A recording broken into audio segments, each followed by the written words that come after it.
coming back and for your attention. My name is Micah Vandegrift, Director of Digital Scholarship here at the library. I'll just do a couple of brief announcements and then introduce Cheryl, who's joining us on the screen. And then we'll hear her keynote, hopefully some time for Q&A at the end, and then we'll do another breakout session. Quick announcements, if anyone showed up a little bit late or wasn't at the morning session and hasn't yet gotten the name tag, we do have extra name tags over toward the snacks and lunch area. This is, if you're not from FSU, this is what will get you in and out of the door. And also, I did want to make an announcement. We mentioned the reception earlier. There's a reception at 5 p.m. Everyone is invited, and I hope that you all come over. It'll be at the Heritage Museum, which is in Dodd Hall. If you don't know your way there, find someone like myself or someone who looks like they know where they're going and head that direction. And the name tag, again, will get you 2 drink tickets at the door for the reception. For the breakout sessions that are after this one, you'll just return to the room that you were in with the people that you were with. So the stickers and the assignments got a little confusing. Just go back where you were and have a great session. It was a good idea. It was all my fault. I put the rooms in the slides, Micah put the rooms in the Google Doc, and we forgot to check to see if they were different. There was some diverging expectations and unequal etc. All right, so here's Cheryl. Cheryl Ball is an Associate Professor of Digital Publishing Studies and the Director of the Digital Publishing Institute at West Virginia University. In 2010, Dr. Ball received tenure at Illinois State University with the first open access all-digital portfolio. Since 2006, she's been the editor of an online peer-reviewed open access journal, Kairos, Rhetoric, Technology, and Pedagogy, which exclusively publishes digital media scholarship and is read in 180 countries. During the 2013 and 14 academic year, she served as a Fulbright Scholar at the Oslo School of Architecture and Design, studying research mediation practices and teaching academic literacies to PhD students. Cheryl is currently a co-principal investigator along with Andrew Morrison on a $1 million Andrew Mellon Foundation grant to build an open access multimedia academic publishing platform called Vega, and serves as an executive director of the Council of Editors of Learned Journals. She has an MFA from Virginia Commonwealth, where she completed the school's first electronic interactive thesis, and a PhD in Rhetoric and Technical Communication from Michigan Technological University. Cheryl's talk today will address the challenges of valuing new forms of publication in the digital humanities, and is titled The Unequal Labor of Open Access Scholarship, or Who Said Digital Projects Aren't Rigorous? So as a truly and fully and always digital scholar, it's sort of appropriate that we have Cheryl joining us through the screen. So Cheryl, let me switch to the document and then me too. Maybe a round of applause.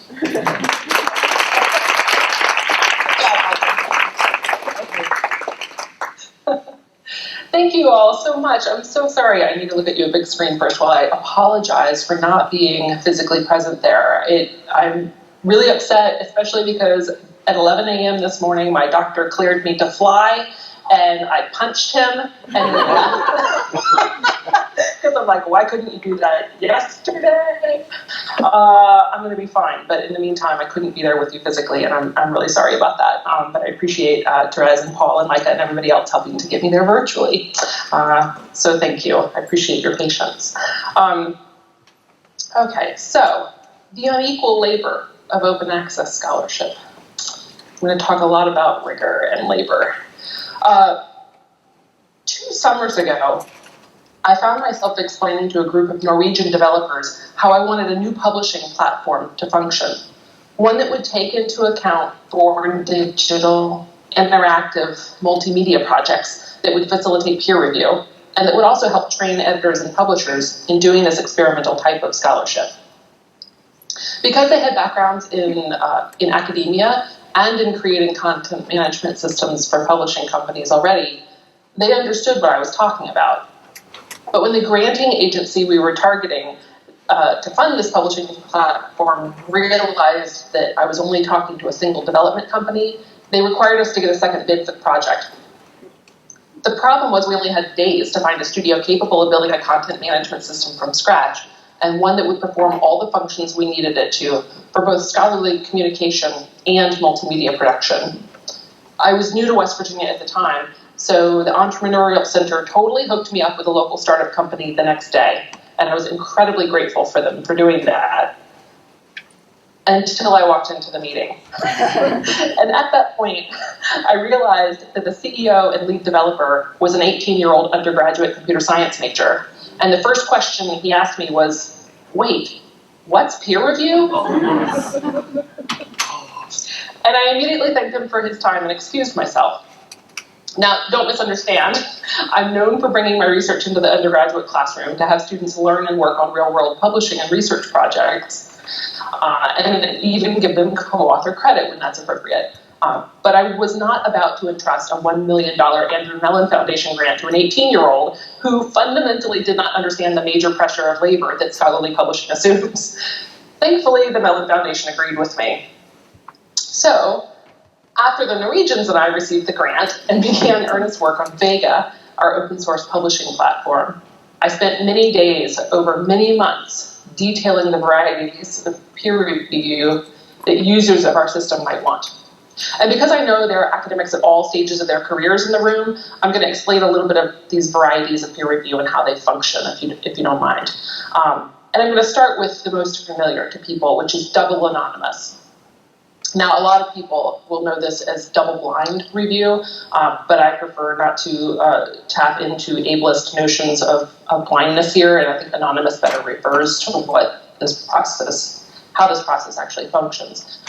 So in double anonymous review, the author has to scrub all of their identifying information from a manuscript before they submit it, and the editor sends it out to peer reviewers, usually 1 or 2 or 3, who don't know that each other are reviewing, and they individually review the piece and send it back without ever identifying themselves in the review, and then that information gets anonymously sent back, compiled and sent back to the author by the editor.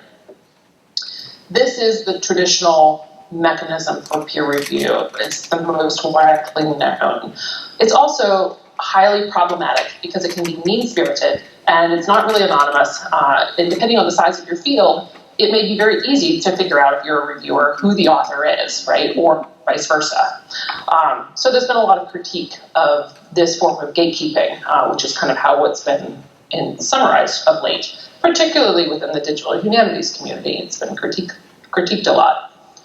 So then we have open peer review, which is another option. But it gets kind of confusing, and open peer review is often conflated with a few things, such as open access, crowdsourced peer review, post-publication review, and so on. So I'm going to try and explain some of that. Open peer review means making part or all of the peer review process open. It doesn't signify a time like post-publication review does.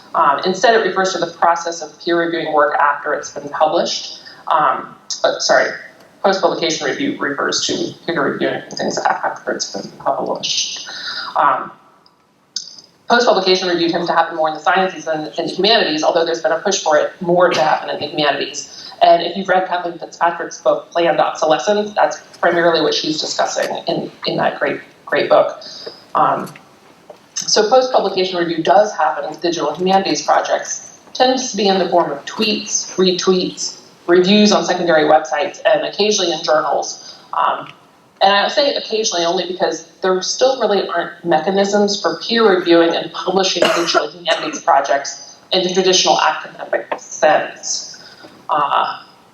Certainly not peer review in the double anonymous way. And there's a whole discussion here that I'm not going to go into about altmetrics, and there's probably people in the room who know way more about it than I do, so I'm just going to gloss over that and move on to another kind of open peer review that gets conflated, and that's crowdsourced peer review. It's often considered another form of post-publication review, although it doesn't have to have such time constraints either. Crowdsourcing draws on anyone who's willing to review a text, whether it's in their discipline or not, or even whether they're meant to be a reader of the piece or not. And this tends to be the major fear with crowdsourced reviews. How will editors and authors know whether the feedback is valid or not? How can peer review possibly be rigorous when just anybody can review it? I have to say that I've always found these questions ridiculously naive. And they mostly come from scholars and editors who've never once in their life participated in open or crowdsourced review. And it's true that popular topics like Civil War history, or one of my favorites, passenger train service in the US, those might draw out the wackadoos. Like, I've been there, I've witnessed it. But any scholar worth their salt will be able to separate the wheat from the chaff. And I don't just say that as a teacher of writing, as someone who knows that every person has their own writing thumbprint and who can intuit a working argument a mile away, right? I say that instead as an editor of a journal that has practiced a form of open peer review for the last 20 years. Even among the academically qualified, you get the occasional wackadoo reviewer. We've all experienced reviewers too, right? So as an editor, you learn to avoid those reviewers for certain texts. You learn to weed out parts of their review that are totally unnecessary, or to dismiss their reviews altogether. Editors have that prerogative. I'm not saying all editors exercise that prerogative, but they could if they needed to. Okay? So then there's this middle ground to peer review that I want to talk about, one that ameliorates some of the unnecessary labor for authors having to scrub their work, but also still ensures that the peer review process will be rigorous. It's collaborative peer review. And that's what we use at Kairos.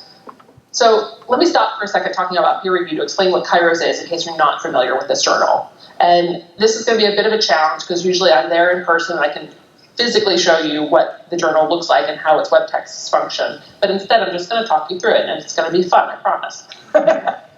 So, Kairos. This journal has been publishing for more than 20 years, and it's always been an online-only journal. We were never a print-based journal. It's officially the longest-running digital journal in rhetoric and composition studies, or writing studies. And one of the interesting facts about it is that it was started by graduate students who were looking around in the mid-90s and the advent of the World Wide Web and the rise of hypertext theory in literary studies in particular, and saying we want to be able to enact that kind of research, those kinds of ideas that hypertext affords us in our own research. And that's where we get to the concept of web texts. Web texts are the thing that Kairos publishes. Some people call these scholarly multimedia, and that's a phrase that's more well known outside of digital writing studies, but Kairos uses the word web text in particular. And the key thing about web texts is that they're not articles put online, right? They're not just digital scholarship like PDFs. They are texts that where the form and the content enact each other, so that the design of a web text, for instance, mirrors or enhances the argument, the written argument of the text, in order to get the author's purpose across. This is not bells and whistles, which is one of the big critiques of this kind of work traditionally. It is instead a seamless integration of design and rhetoric together. Now, the discipline, so if that doesn't make sense to you, like if that verbal description doesn't make sense, then I encourage you to go out to the journal now or like soon and take a look. But like, for instance, one of my favorite web texts to show is one called Wunderkammer, Cornell and the Visual Canon of Arrangement by Susan Delagrange. And it was published 7 or 8 years ago. And in that, Delagrange designed a Wunderkammer. You can visually see the curiosity cabinet that she's designed, which opens up in order to show, it's animated, to open up, to show all of these different thumbnails of these images, like all the curiosities that would be grouped together in a Wunderkammer. And her argument for that piece is that by juxtaposing images together, we can facilitate the invention process. So that's a good example of how form and content work together there. Authors individually design each of their own pieces. They do it in static HTML, or sometimes that particular piece is in Flash. We don't publish Flash anymore. But any technology or media that you might need that we can archive, we will publish. So the journal has a disciplinary audience of writing studies scholars, and you can see in the subtitle of the journal's name, Rhetoric, Technology, and Pedagogy, we tell authors they need to be able to do 2 of the 3 in order to submit to the journal, and generally technology has to be one of those. We also have a 10% acceptance rate. And we like to talk about acceptances rather than rejections because that's the kind of discipline that we're working within, right? These are writing teachers who want to mentor new authors into composing web texts, most of whom are not trained to do this as part of their graduate education. Many of our editorial board members some of our more senior board members don't even have PhDs in Rhet Comp because they entered the field in its infancy before there were PhDs in rhetoric and composition. Now, many of our reviewers who are more junior come out with PhDs in digital writing or digital media communications or communication theory or something like that that inherently involves media studies. So there's this vast spectrum of researchers and scholars who serve on the editorial board. Right now, we've got about 50 people. And this leads into our 3 tiers of review. Are we on that slide, Therese? We are now. Okay, great, thank you. I know, I forgot to mark that one. So, the reason why I explained some of the background about our editorial board reviewers is because it feeds into how we do the collaborative peer review. We'll get there in a second. But I want to explain those 3 tiers first. The first tier of review is typical to like the desk read that an editor does at a traditional journal, right? If an editor looks at a piece and says, oh, it's not right for the journal, or it's not, anywhere near ready to send out to the editorial board, they'll, do a desk rejection on it. Our tier 1 is like that, except the entire staff looks at a piece. The section editors look at a piece collaboratively on a listserv to just decide whether it's a good fit for the journal, a good fit for the section that the authors are submitting to, and whether it's strong enough to go forward to the editorial board. Most often than not, it's not ready to go forward to the editorial board. So we give it an R&R at that stage and revise and resubmit. But if it is lucky enough, and maybe I'd say this year we're about a 50% rate of people moving forward to the editorial board, the tier 2 review. And in that tier 2, we have 50 or 55 reviewers right now who sit on board and they collaboratively review the texts as well. I send the URL out to the listserv, or my managing editor does. We have a new managing editor, Stephanie Bai, and we invite as many as 5 or 7 reviewers to collaborate on their review. And because not everybody is a specialist in every discipline in the field or every technology or every media in the field, we need those collaborative reviews in order to increase the rigor, because we can't anonymously review web texts, and I'll show you why in a second. So somebody might be able to talk about the scholarly impact of a piece, and somebody might be able to talk about the technological infrastructure of the piece, and somebody may be able to talk about the design of the piece, and all of those things together are going to be used to form the editorial letter that goes back to the author. Okay? Now, most pieces don't get accepted after the second tier, and they go through, if they get a revise and resubmit at that level, then they go back to the author where we assign them or give them the option of choosing a staff mentor who works one-on-one with them for 12 weeks, and then we re-review it. We get the right of first refusal after that. And after all of that is said and done, so I was talking about this peer review process with the editor of NYU Press a couple of years ago, and because I kept just going on and on and on about how long and how time consuming our process is, he was like, oh my God, he's like, I've never heard of a peer review process being so rigorous. He's like, how do you do this? And I'm like, well, we have a staff of 30, right? And a very large peer review board. But it's not unusual for a web text like this. One web text, for instance, went through 19 months of revision and re-review before it got to publication, and several rounds. So this one web text in particular, and there's a slide with a bunch of stats of numbers and pages of reviews and stuff like that on it. So this particular web text received a tier 1 review with an R&R, right, before it went to the board, and a second tier 1 review many months later, after a complete overhaul of the form and content. And the tier 2 review indicated that the text should be accepted with significant revisions, which is a rare designation, but it's something where we know somebody the text has a lot of promise, and we know the author can make the revisions that we want. And so that author received a staff mentor during the Tier 3 process to help him achieve the revision requests. And then like two and a half years later, the piece was published. So FYI, if anybody tells you that digital publishing is quick, not always. Not always. But we're talking about, in some ways, traditional peer review, even though we're doing collaborative peer review.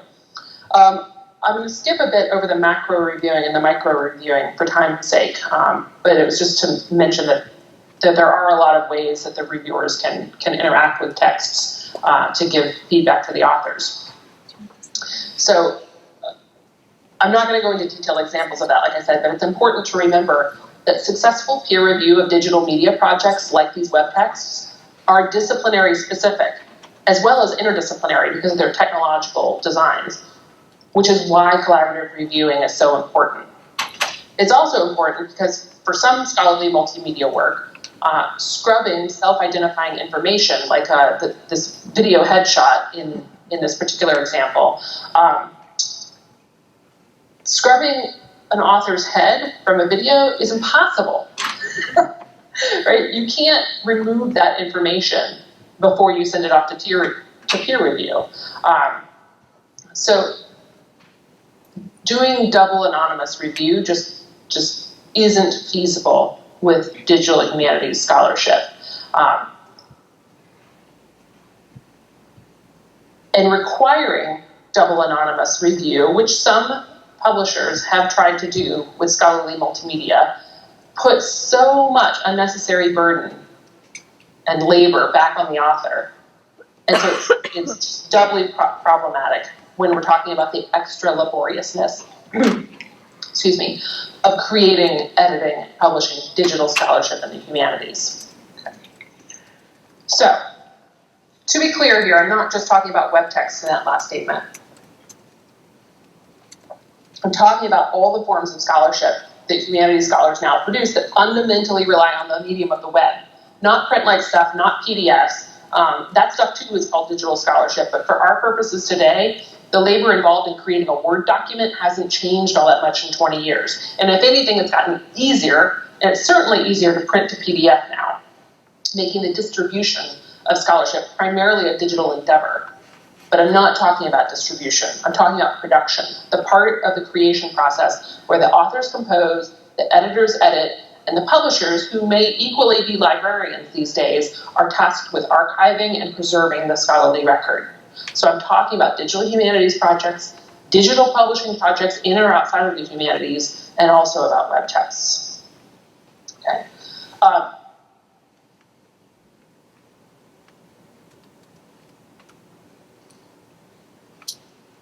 Yeah, I was deciding whether I was going to skip that bit. But I'm not going to, because it's a really important point. Okay, so this kind of invisible and unequal labor has been a topic of discussion for these kinds of texts for over 20 years, right? Since the advent of the web and people started making this kind of work. And this is especially true of DH projects that don't undergo formal peer review and publication in a journal or other repository. Who is responsible for ensuring the longevity of any particular DH project?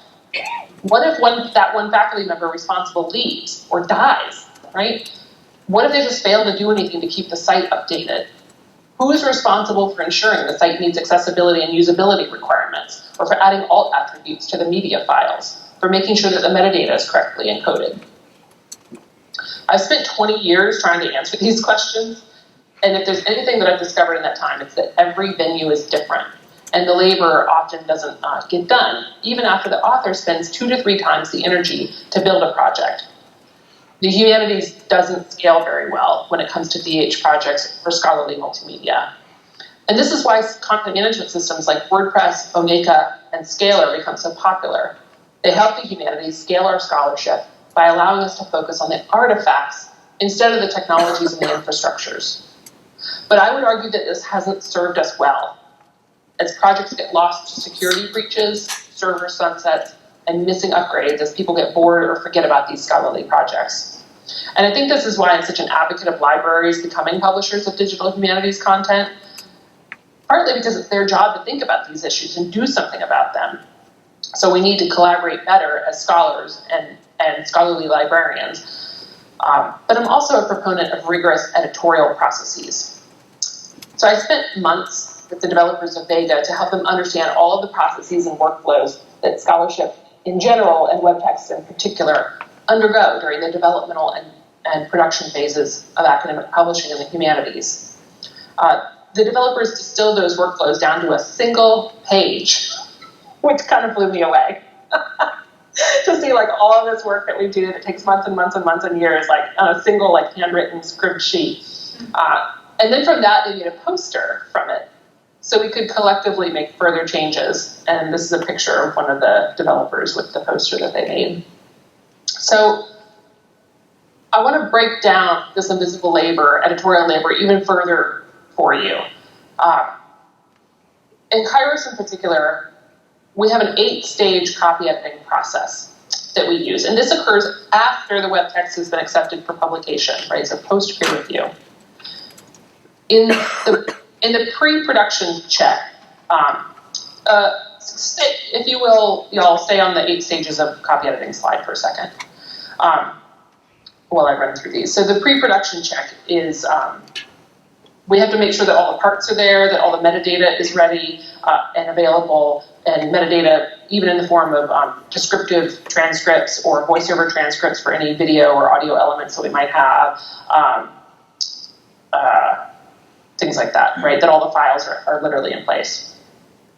Then in stage 2, the design editing is the biggest, most comprehensive stage. We check for readability, usability, accessibility, and there's always one that I forget, sustainability. And that involves doing things like, if you go to the file architecture slide, guys,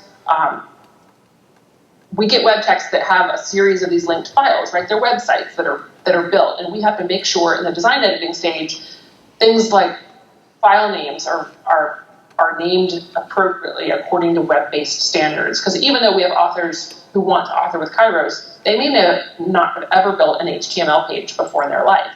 Because we don't publish Scalar pieces or Omeka pieces because those databases aren't secure. And we want to be able to stick around for 20 years. And we have been able to stick around for 20 years. And one of the reasons we do that is because we primarily publish static web texts. And so we had to change file names. We had to relink things. We used to get WordPress submissions and we would have to scrape them and clean them up and refile name everything. We stopped doing that because it's just too much trouble. And we do all of that before we do copy editing, line editing. Because I discovered years ago, I can spend 40 hours copy editing a particularly large web text, and it does me no good if the piece doesn't actually work, right? So APA editing, because we use APA style, is the 3rd stage. And then we go to proofreading. And each person looks at this work differently, right? After the staff proofreads it and the section editors or I proofread it, then I look over everything and send out queries to the author.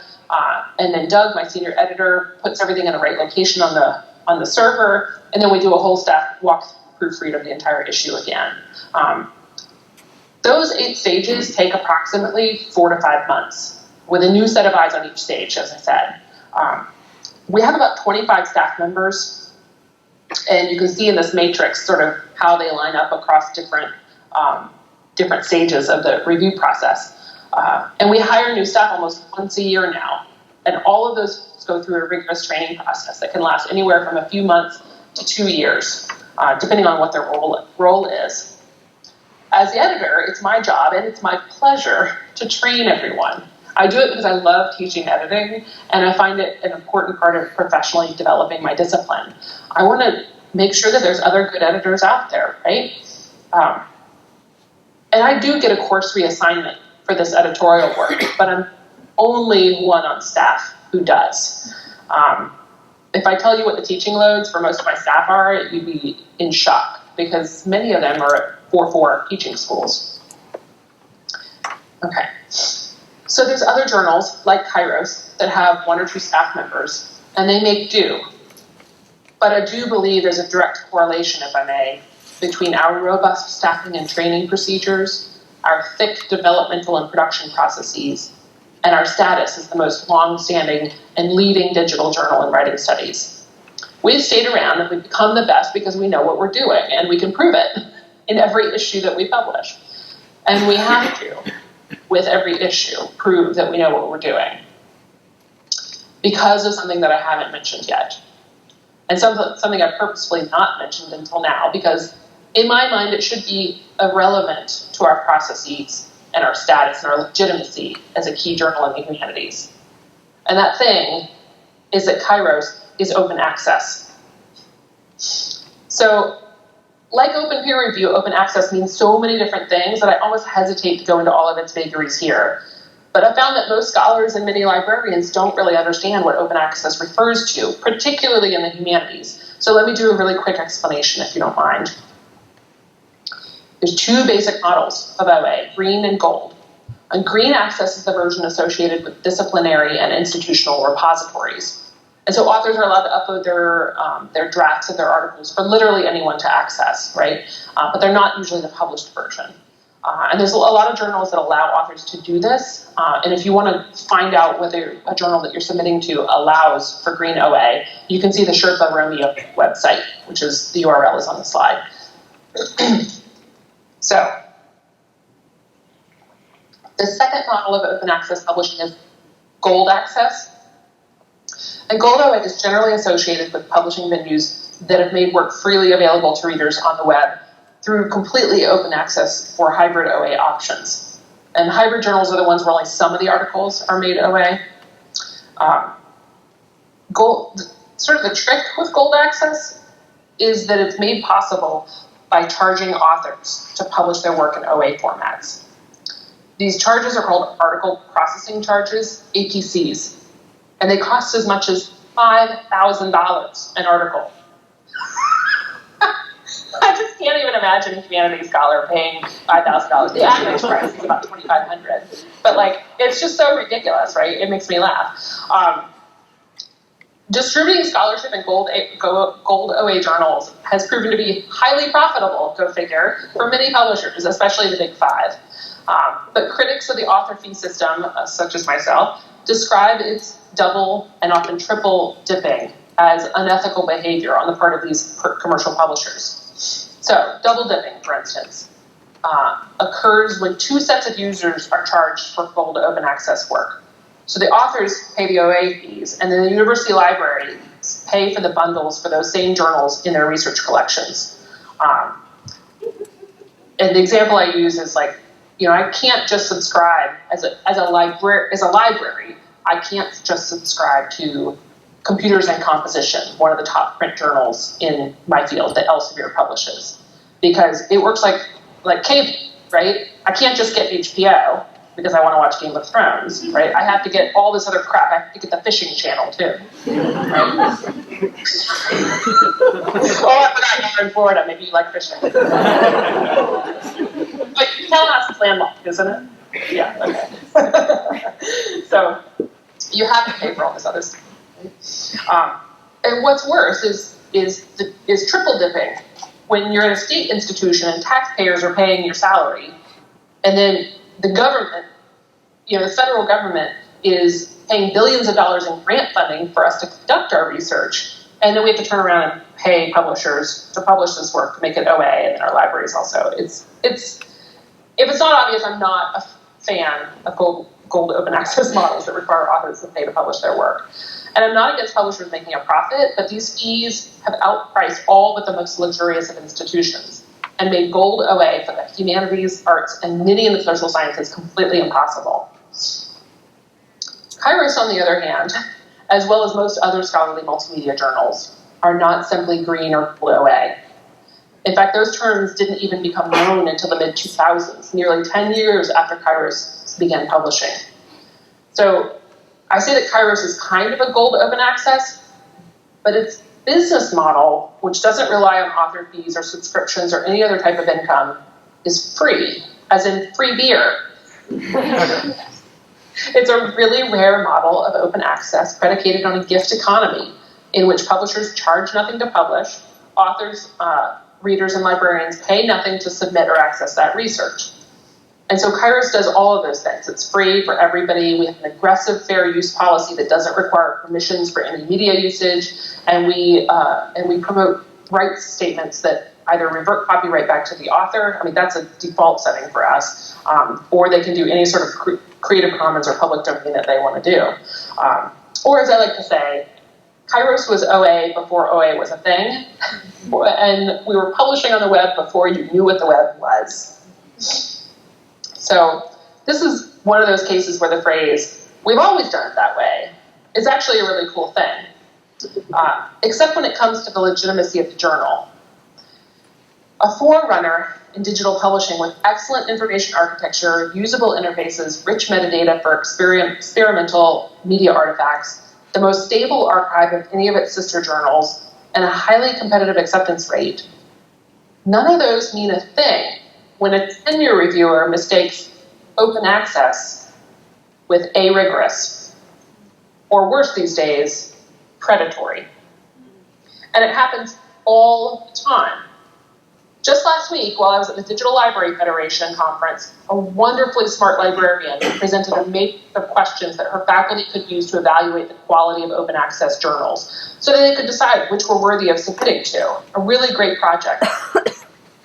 But one of the questions on the matrix regarded APCs and presented a spectrum of choices. Are the APCs for their journal listed prominently and clearly? If so, excellent. It's great to submit to, right? Are there APCs listed clearly, but perhaps they're buried? Good enough, and I'm paraphrasing here. But the third option, are there APCs not listed? Suspect. And the matrix, which she noted was meant for scientific journals, almost all of which have APCs, would be completely unusable for many humanities open access journals, because they would all be lumped into the suspect category. This has been the outward-facing history of Kairos' story, always fighting the perception of being suspect, simply because it is open access. Esteemed scholars in our own field have said as much as recent as a few years ago. So this is why we put as much work into the journal as we do. It's certainly a labor of love, but it's also a quality scholarly record that authors are proud to publish in. And it's our duty as editors and publishers to uphold and maintain that record for them. So at least their work might count for hiring, tenure, and promotion. The good news is this fight has not been in vain. There's plenty of scholars who've gotten tenure with work that has appeared in open access venues, and plenty of schools have worked to change their tenure guidelines and hiring policies to take this work into account in ways that are similar, if not equivalent, to print-based closed access work such as traditional books and articles. The English department of my own university just passed new tenure guidelines to accept short-form and long-form scholarship, regardless of medium, including all forms of digital scholarship. So while the labor of interpreting this work is still a challenge for many readers, more and more departments are realizing that the 4 Cs and MLA guidelines, as 2 examples, for evaluating digital work for tenure and promotion purposes, as well as all the graduate schools that have been accepting interactive electronic theses and dissertations for well over 20 years, these provide excellent precedents for us to reconsider the onerous third shift work of digital production. That work doesn't necessarily go away. We'll always need authors to craft, editors and publishers to produce, and librarians to archive scholarly multimedia and digital humanities work. But we must also ask ourselves these questions. What's the point of our laboring? Why are we providing peer review to closed access journals and presses? I stopped doing that years ago. If a publisher doesn't have a gold, no APC open access policy, I do not review for them. I do not give my labor away for free, unless they're going to give me something free in return. And a single book doesn't cut it, right? Where is the social justice in that? The second question, are our disciplines ready to embrace the scholarly, social, and technical infrastructures that they need in order to ensure that such labor isn't lost to the ether in 5 years? And the reason I ask this kind of complicated question is because if we don't understand how all of those 3 things, the scholarly, the social, and the technical, work together, then we will get frustrated with how we are producing and how much labor we are putting into digital media and digital humanities projects that literally are unsustainable for more than the lifetime of someone's attention span. And then the third question, how can our departments and our disciplines value this kind of work across the research lifecycle? And what I specifically mean by that is, I'll give you an example. My department, again, I said we've been rewriting our tenure guidelines, and I went to one of my other colleagues. I'm one of the few in the departments who goes after big grants, and that's part of my contract, right? So I have to do that in order to get tenure. And one of my other colleagues who also goes after big NSF grants, I said, hey, Kurt, he's a linguist. I said, Kurt, you go after these NSF grants. How do you count the grant in your TMP package, right, in your annual review? And he was like, oh, I don't. And I was like, well, what about the data that you're collecting, the corpus that you're building with these grants? He's like, oh, I don't count that either. And I'm like, what are you counting then? These are like $1 million grants, right? And he's like, oh, I just count the articles that I'm writing in journals. And I said, well, that dismisses the fact that you're building data, right? And that people are using that data worldwide, and that should be valued in some way. And just because it's not peer-reviewed doesn't necessarily mean that, one, it couldn't be peer-reviewed, and two, that it shouldn't count for something. Because that building of that labor and of that data in that life cycle is as equally important as the result, which is, in some sense, the article, but doesn't necessarily have to be the article. So I'm going to conclude there. And I think, are we doing questions or are we doing discussion now? Y'all will have to tell me. We have time for a few questions. If there are any burning questions, feel free to shout them out. And Cheryl, if you can't hear them, I'll repeat them. I'm up here by you now. Okay, great. Maybe one or two. Go ahead. You mentioned the scholarly, social, and structural all working together in the second question. Can you talk about that a little bit more, what you mean by that? Yeah, sure. So scholarly infrastructure is things like, does your discipline value, when it comes to things like scholarly multimedia and digital humanities publishing, does your discipline value meaning making that happens in forms other than the written linguistic content, right? Does your field value digital humanities as a concept, as a method, as a end product, right? The social is, how does your discipline create that value? So collaborative peer review is a really good example of that. Like, if you aren't, as a social community, willing to come together in certain ways to help that kind of scholarly infrastructure work, then it's not going to happen, right? It can't be an individual endeavor. And then the third, the technical infrastructure, is understanding that you have to have systems in place that will allow you to sustain and maintain this kind of work. So I showed you, for instance, screen captures from my CyberDuck, my FTP program, right, earlier on when I was talking about the talk editing process at Kairos.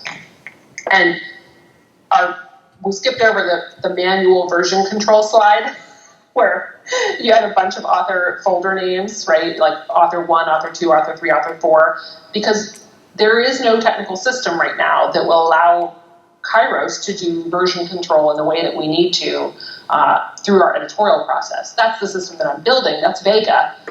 But until then, we have to do it all by hand. And most of the other scholarly multimedia journals don't have those kinds of processes in place in a formalized structure, which is why they then get lost, right? Like, there's this famous example in my discipline of NCTE, the National Council of Teachers of English, the conference which is going on right now, I think. They've started 3 versions of the same online scholarly multimedia journal. Two instances of it were web text-based over the last 15 years. And all of them have been disappeared from the web because they didn't have the right technical infrastructures in place. So you might have the scholarly and the social, but if you don't have the technical, like, it takes a really rough time to get those things so that the whole venture is sustainable. You might have the scholarly and the technical, but if you don't have the social to bring it together, yet it can't be a one-man band. So that's what I mean by that. Maybe one more question? Yeah, go ahead, Roxanne. You mentioned the large staff that Kairos has, and I'm curious about what kind of remuneration they get. How do you compensate people for their labor? Yeah. Love. They get, they're all volunteers. I have more people who want to work for the journal than I can accept. They go through a rigorous 3-stage interview process before I will even consider them. And they do it because they want to be part of something exciting and leading. And in exchange, they get really awesome professional development.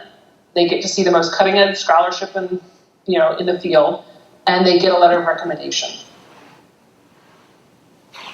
So it does not, their labor far outweighs what I can possibly offer them. And occasionally they get free beer. All right, well, thank you very much, Cheryl.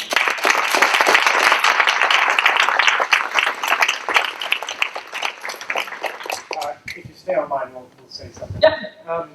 So we have a 15-minute break. About 10 minutes now.